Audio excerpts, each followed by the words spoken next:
Hi, I'm Tiffany, and this next video is all about how to use the tools within your floating toolbar. So this video is all about using the floating toolbar that sits over the top of any device that you have connected. So whether you're using your desktop, your laptop, Google, PowerPoint, websites, videos, this toolbar will always be there. We can access it this side, but if we prefer to teach on this side, we tap the screen, we can also access it from here. It also appears at the bottom of the screen as well. You can move it, so I can move it up and down depending on where I feel most comfortable with it. Now, some of the tools that you might want to use on this floating toolbar is your freeze. So freeze, once I tap on the freeze screen, it will now freeze my document. So if I was then to go and do something else, maybe prep something for the next part of the lesson, I can go into that and my screen will stay the same. So we can use freeze on the floating toolbar. We can also use, depending what model screen you have, there will be a freeze button as well, which is just like, it looks like a little monitor and it has a snowflake in. And there is also a remote, if you have access to that, that also has a snowflake on, and you can freeze the screen that way as well. You'll know that your screen is frozen when this toolbar appears. You can move it around the screen. And if you wanted to, once something has been frozen, you can use the plus button to zoom in more to the document. You can also zoom out. So zoom in, and if you want to set the document back to its original form, you just press here and that will take you straight back. Once you've finished with the freeze, you can always go back into the document that you were currently working in. So if we go back to here, and then if we press the cross, that will now unfreeze the screen. You can unfreeze by using any of the buttons. So just pressing the button again, and that will unfreeze for you. So that's using the freeze button on the screen. So the next tool that we're going to look at on the floating toolbar is the spotlight.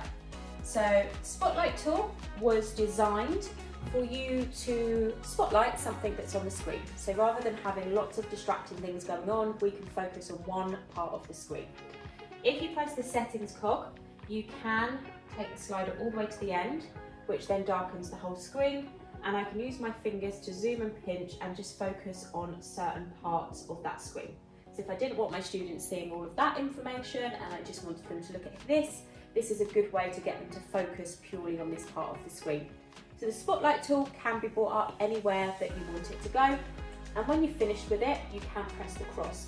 There is also an option to change the shape, so we can have the shape slightly different here. So you've got your circle or your square, and again, as I mentioned, the cross will get rid of any of the tools that are on the screen. So we also have a tool on this toolbar which is fairly new. It is called the Irlen filter. So the Irlen filter allows you to put a filter over the top of a document that you have on the screen. So you can change your colours by just selecting them down the bottom. We can put the filter over any part of the text that we want. And this can help with students who need to read information from a different colour background. When you're ready to move on from the document, it does act like freeze. So when you have finished, if you did want to move your document up and down, you do need to take the filter off. To take the filter off, once the cross has disappeared, you just tap on the screen, the cross appears down the bottom, and you can take the cross off, and now the filter has disappeared. And it just means that now you don't have to create all your documents with different colour backgrounds, you can just add them as and when you need to. Another tool that we're going to look at on the floating toolbar is your stopwatch and your timer. Again, they can be brought up over the top of anything that you're using. So in this particular instance, we have a Google slide where it's asking the students to create a poster, and they can have a certain amount of time that they have to do this within their groups or individually. There's different ways that you can use it. This is just one example. If you tap on the stopwatch, your stopwatch will come up. You can see that it appeared over the top of the question, so we could move it to somewhere else on the board by just dragging it with our fingers. You can start your stopwatch. You can still move it around. If there's not a question that they're actually looking at, and maybe it's an activity that they're doing in groups and they don't need the board, you can actually use this here to make that full screen. When you've made that full screen, your device is then free. You can do things on your own device without the students seeing that. So again, that almost acts like a freeze. So while they're doing an activity, you've got the stopwatch going, you can also be doing something on your device without the students seeing that. Once your timer is finished, you can stop it, and you can also go back to a smaller window by just pressing the arrows. To get rid of it again, it's just the cross.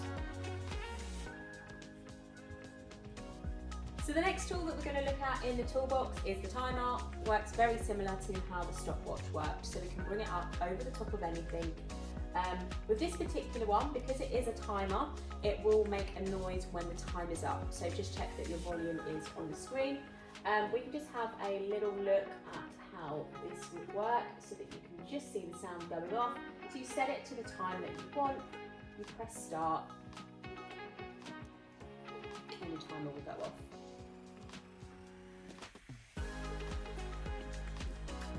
So the next tool that we're going to look at in your toolbox is the Markerpen.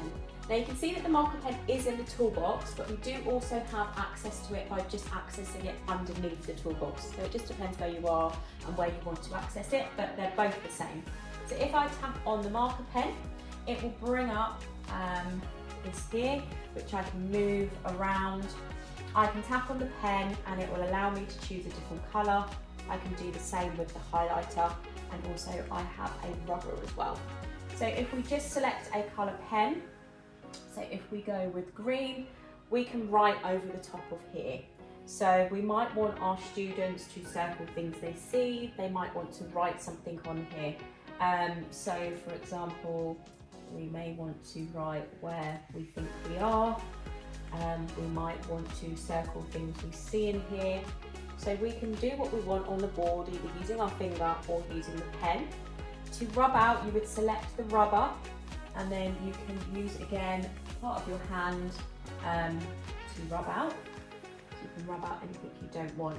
Now when you're ready to move on, because this is an overlay tool, your finger will always remain a pen.